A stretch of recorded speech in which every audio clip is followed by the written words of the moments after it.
Good morning student, welcome back in our class. तो आज हम क्लास फर्स्ट का 6th चैप्टर पढ़ेंगे, जिसका हेडिंग है बचत का महत्व। बचत मतलब कोई भी चीज को बचाना, चाहे पैसे हो चाहे कुछ भी हो। तो अगर हमें कुछ पैसे मिले और हम उसमें से अगर अपने लिए कुछ बचाते हैं पैसे थोड़े बहुत, तो वो बचत कहलाती है। ठीक है, अब इस लेसन में क्या बताया गया है देखिए, पढ़ते हैं अपन। कल अभिनव का जन्मदिन था। एक लड़का है जिसका नाम है अभिनव, उसका कल बर्थडे था। घर पर बड़ी रौनक थी, घर पर बहुत ही अच्छा माहौल था, हंसी खुशी का माहौल था। सभी मित्र एकत्रित थे। एकत्रित का मतलब एक जगह इकट्ठा हुए थे। सारे मित्र थे वो एक जगह इकट्ठा हुए थे और नाच गा रहे थे। बर्थडे पार्टी होती तो डांस तो होता ही है, परंतु अभिनव को कुछ भी अच्छा नहीं लग रहा था। लेकिन जिसका बर्थडे था ना, जन्मदिन, उसको कुछ भी अच्छा नहीं लग रहा था। सब कुछ जैसे फीका फीका था, उसका मन नहीं लग रहा था। जानते हो क्यों? और उसका भी एक कारण था। क्या, देखते हैं। अभिनव को उसके पापा ने जन्मदिन पर एक सुंदर सी गुल्लक उपहार में दी। अभिनव के पापा ने उसको बर्थडे गिफ्ट में क्या दी? एक गुल्लक दिया, जिसमें पैसे इकट्ठा करते अपन। भला उसे गुल्लक का क्या करना? और उसको गुल्लक दी, वो उसको पसंद ही नहीं आई थी बर्थडे गिफ्ट। उसे तो बैट चाहिए था। क्या चाहिए था उसे बर्थडे गिफ्ट में? बैट चाहिए था। गुल्लक मिलते ही उसकी जन्मदिन की सारी खुशी जाती रही थी। जो इतना उसको उत्साह था, उसको उमंग थी, वो सब चली गई। उसने तो कई दिन पहले ही पापा से कह दिया था कि वह इस जन्मदिन पर बैट लेगा। जन्मदिन नहीं है, उससे पहले उसने अपने पापा से कह दिया कि मुझे तो इस जन्मदिन पर मुझे बैट चाहिए। लेकिन पापा बैट नहीं लाए। लेकिन उसके पापा बैट लेके नहीं आए, उल्टे गुल्लक देते हुए समझा कर कहने लगे। जब उन्होंने गुल्लक दिया गिफ्ट में, तो बोले कि अपनी जेब खर्च में से थोड़े थोड़े पैसे बचाकर गुल्लक में डालना। क्या बोला? कि तुम्हें जो भी पैसे खर्च करने के लिए मिले, उसमें से थोड़े पैसे बचाकर इस गुल्लक में डालते जाना। जब पैसे जमा हो जाए तो मन चाहे चीज खरीद लेना। कि बोले थोड़ा थोड़ा करते पैसे इकट्ठा हो जाएंगे और जब तुम्हें जो चाहिए वो तुम खरीद लेना। लेकिन अभिनव सोच रहा था कि थोड़े थोड़े पैसे पता नहीं कब इकट्ठे होंगे और कब वो अपना बैट लेगा। उसे इंतजार नहीं हो रहा था कि पता नहीं कब धीरे धीरे पैसे इकट्ठा होंगे और धीरे धीरे मैं अपना बैट खरीदूंगा। उसे तो एक बार में ही अपना बैट चाहिए था। फिर देखो क्या हुआ। अब आज उसका खेल में भी मन नहीं लग रहा था। जब आज वो खेलने गया तो उसका खेल में भी मन नहीं लग रहा था और वह खेल छोड़कर ही घर पर आ गया। आधा खेल छोड़कर ही घर पर आ गया। शाम को जब भोजन करके अभिनव अपने कमरे में जाने लगा तो मम्मी बोली। शाम को खेलने गया, थोड़ी देर ही खेला, वापस जल्दी घर पे आ गया। और जब खाना खा के वो अपने कमरे में जाने लगा तो उसकी मम्मी ने कहा कि अभिनव, बाथरूम में नल का वॉशर खराब हो गया है। जो बाथरूम में नल है जो वो खराब हो गया है, पानी टपकता रहता है, कि इसमें बूंद बूंद पानी टपकता है। कल मिस्त्री को बुला लेना, अब नल के नीचे बाल्टी रख दो। उसने कहा कि अभी तो नल खराब है, कल सुबह आएगा वो ठीक करने वाला, तब तक ऐसा करो एक खाली बाल्टी इस नल के नीचे रख दो। अभिनव ने खाली बाल्टी नल के नीचे रख दी। जैसा उसकी मम्मा ने कहा वैसा उसने किया। उसने देखा नल से कुछ देर बाद पानी की बूंदें गिर रही थी। थोड़ी देर से एक बूंद गिरी, वापस थोड़ी देर से बूंद गिरी, तो वो देख रहा था। उसे यह सोचकर हंसी आ गई।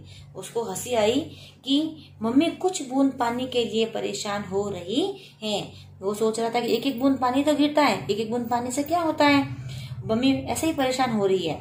खाली बाल्टी रखकर वो अपने कमरे में चला गया। अब उसने खाली बाल्टी नल के नीचे रख ली और अपने कमरे में सोने के लिए चला गया। प्रातः का मतलब सुबह। जब वो सुबह उठा, अभिनव उठकर जब नल पर गया तो उसे यह देखकर बड़ा आश्चर्य हुआ। उसने सोचा कि एक एक बूंद से क्या होगा, लेकिन जब वो सुबह उठा तो उसने देखा, क्या देखा, कि बूंद बूंद से पूरी बाल्टी भर चुकी थी। कि जो उसने कहा था ना एक एक बूंद से पानी से क्या होता है, तो उसी एक एक बूंद से पूरी बाल्टी भर चुकी थी। उसकी समझ में अब आ गया कि छोटी बूंद का भी क्या महत्व है। अब वो समझ गया कि एक एक बूंद का भी बहुत महत्व होता है। एक एक बूंद मिलकर ही इतना सारा पानी एक साथ में इकट्ठा हो जाता है। अब उसकी बात में समझ में आ गई। और अब उसे गुल्लक अच्छी लगने लगी थी। क्यों? क्योंकि वो सोच रहा था कि जिस तरह बूंद बूंद से बाल्टी भर गई, ठीक उसी प्रकार थोड़े थोड़े पैसों से उसका गुल्लक भी भर जाएगा।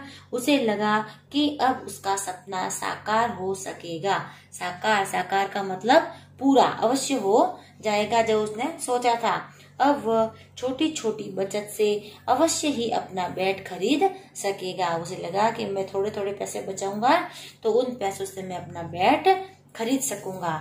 ठीक है ना, समझ में आया बच्चों?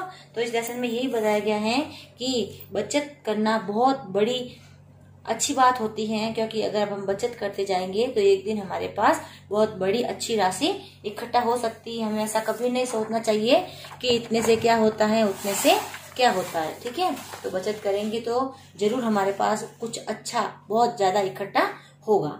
ठीक है, अब हम इसके क्वेश्चन आंसर्स करते हैं।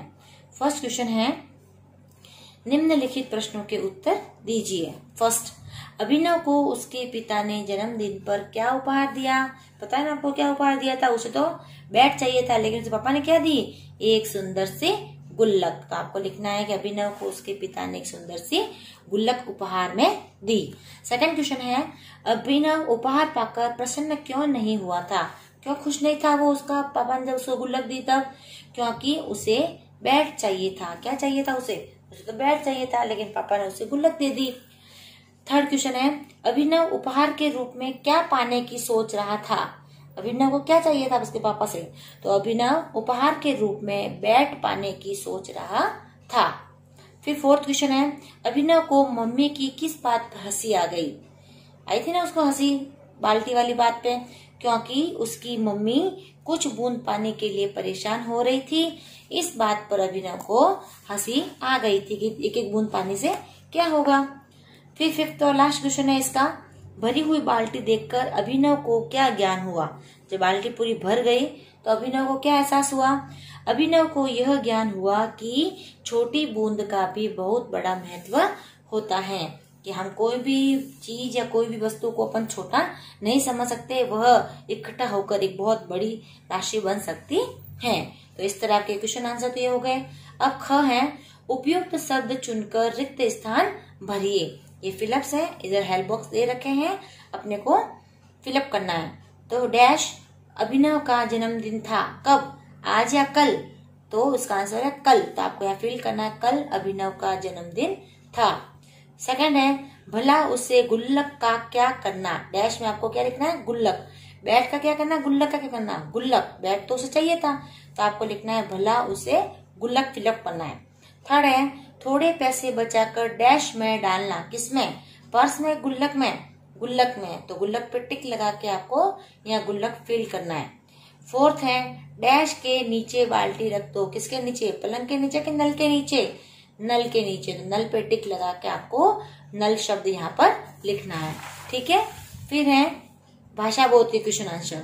भाषा बोध के क्वेश्चन देखो, बताइए इन शब्दों में किन स्वरों की मात्राओं का प्रयोग हुआ है? अब जो भी ये शब्द लिखे हुए ना, इसमें जो मात्रा है ना वो आपको इसमें लिखनी है। जैसे देखो, अभिनव, भी में किसकी मात्रा है? छोटी ई की, तो इसकी मात्रा ऐसे होती है। बाल्टी, इसमें बड़ी ई की मात्रा है, तो ये बड़ी ई और इसकी मात्रा ऐसे होती है। फिर बैट, बै में ए की मात्रा है और ए की मात्रा ऐसे लगती है। फिर चीज, ची के अंदर बड़ी की मात्रा है और वो ऐसे लगती है। फिर जेब, जे में ए की मात्रा है और वो ऐसे लगती है। फिर उपहार, हा में आ की मात्रा है और वो ऐसे लगती है। तो ये वाले क्वेश्चन आपको अपनी नोटबुक में करने हैं। आगे देखते हैं अपन। आगे लिखा हुआ है कि वर्तनी सुधार कर लिखिए। वर्तनी सुधार कर मतलब इसको अपने को सही जो मात्रा है उनके करेक्शन करना है। तो गुल्लक, गुल्लक में ये आधा ल आता है, यहाँ पूरा लिख दिया, तो इसको सही लिखेंगे अपन। तो गु आधा ल, पूरा ल और क, इस तरह से लिखना है। ठीक है। फिर जन्मदिन में दी की मात्रा छोटी होती है, यहाँ बड़ी हो गई, तो यहाँ पर अपने को छोटी लिखनी है। रौनक में औ की मात्रा होती है, तो ये बन गया रौनक। एकत्रित, त्री में बड़ी नहीं होती, छोटी की मात्रा होती है, तो आपको ऐसे लिखना है। फिर खुशी में जो शी की मात्रा वो बड़ी होती है, ऐसे लिखना है।